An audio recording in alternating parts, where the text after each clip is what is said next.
When do you think, how far away are we when just one person will create a unicorn? I think we are getting there. Because there's the case of Peter Level, who in 2015 created 12 businesses in 12 months. And he's running them successfully. I don't know. But I think I know the case of WhatsApp, that they had about 30 or 40 people and they got sold for $19 billion. Every single person made more than $100 million in that exit. So I mean, even like I would say, even a 30, 40 people company is amazing, especially a company like WhatsApp. They're solving a big problem like that. So I think now with AI it should be possible fairly soon.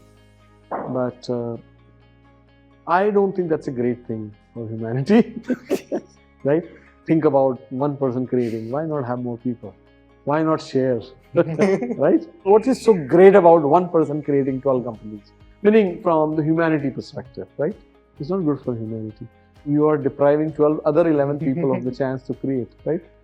I'll give you another perspective to this. Many people, including me, I had this perspective that I don't want to work under somebody, and that's why there was a thing that I want to become an entrepreneur. And that is also a major part, that people are not satisfied with their jobs or maybe are straight unfit for their jobs and they are dropping off to pursue entrepreneurship.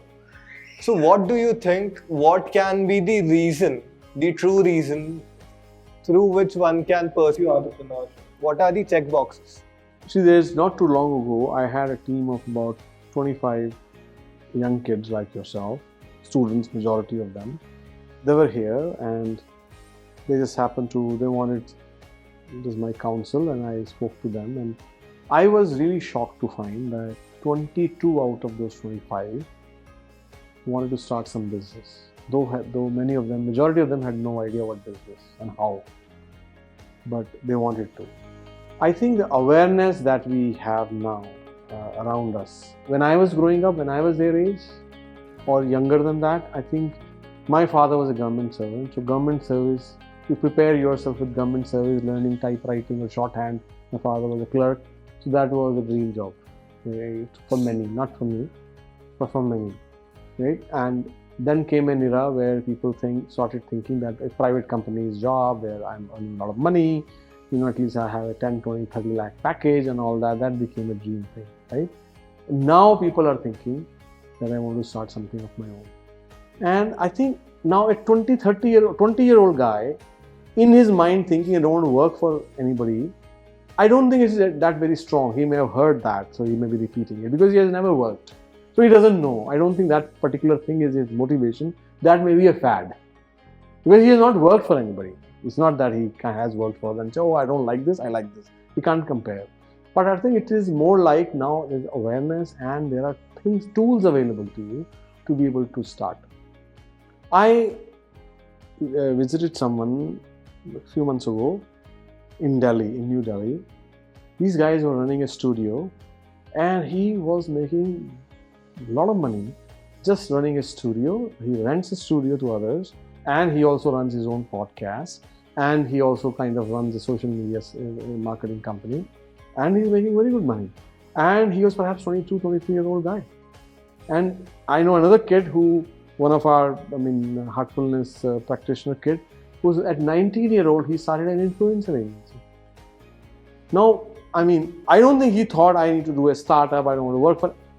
He thought it was a great opportunity and he started doing it. He had some good hits and said, why not? His expenses are low.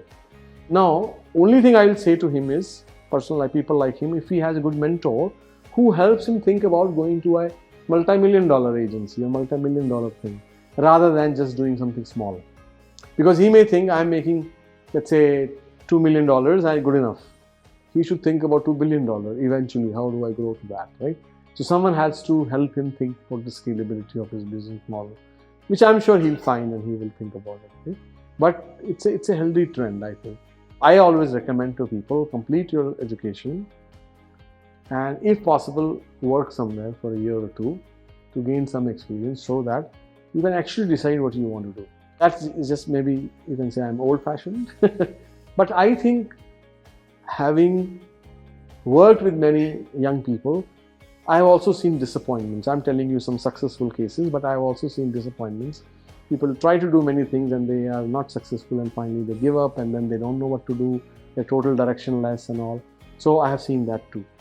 So based on that, I suggest that finish your education so you have something in hand, and then you also work in some company or with someone or in some startup for a year or two. You will actually learn the ropes. Then you do something on your own. Then you'll be better off. Some people comment in below this reel. Would you like to mentor them, and if they have that real passion? If they do have, they have to show it to me. I told you. They should do the research, watch some videos of mine, and then they tell me. They should tell me, right? I mean, as I told you, I don't want to see the raw stuff coming my way, right?